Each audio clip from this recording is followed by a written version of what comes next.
हम लोग आज किस राज्य के बारे में पढ़ रहे हैं? केरल राज्य के बारे में पढ़ रहे हैं। ठीक है, भारत में कुल कितने राज्य हैं? 28 राज्य। कितने राज्य? 28 राज्य। उस 28 राज्य में एक राज्य कौन सा है? केरल। ठीक है, ये भारत के किस दिशा में है?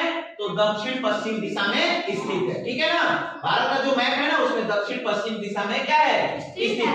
केरल की राजधानी क्या है? तिरुवनंतपुरम। क्या है? तिरुवनंतपुरम। समझ में आया ना सबको? ठीक है, और केरल का एक नया नाम रख दिया गया। क्या रख दिया गया? केरलम। क्या रख दिया गया? केरलम। ठीक है, केरलम का अर्थ समझते हैं। केरल का मतलब होता है, केरल में कौन सी भाषा बोली जाती है? मलयालम भाषा बोली जाती है। क्या भाषा बोली जाती है? मलयालम भाषा बोली जाती है। ठीक है, और केरल का मतलब होता है नारियल की भूमि। केरल का मतलब क्या होता है? नारियल की भूमि। ठीक है, उसके बाद से केरल में को क्या कहा जाता है? मसालों का बगीचा भी कहा जाता है। क्या कहा जाता है? क्यों? क्योंकि यहाँ पे मसालों की खेती ज्यादा होती है। ठीक है, और यहाँ पे क्या चीज पाया जाता है? काजू भी होता है, काली मिर्च भी होता है।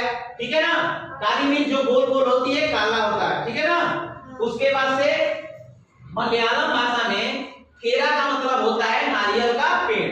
मलयालम भाषा में क्या होता है? केरा का मतलब नारियल का पेड़। और अलम का मतलब होता है जमीन या भूमि। अलम का मतलब क्या होता है? जमीन या भूमि। तो केरा प्लस अलम बन गया, क्या बन गया? केरलम। क्या बन गया? केरलम। इसीलिए इसको बोला जाता है नारियल की भूमि। तो सबको समझ में आया ना? अब केरल को केरल ना बोल के क्या बोला जाएगा?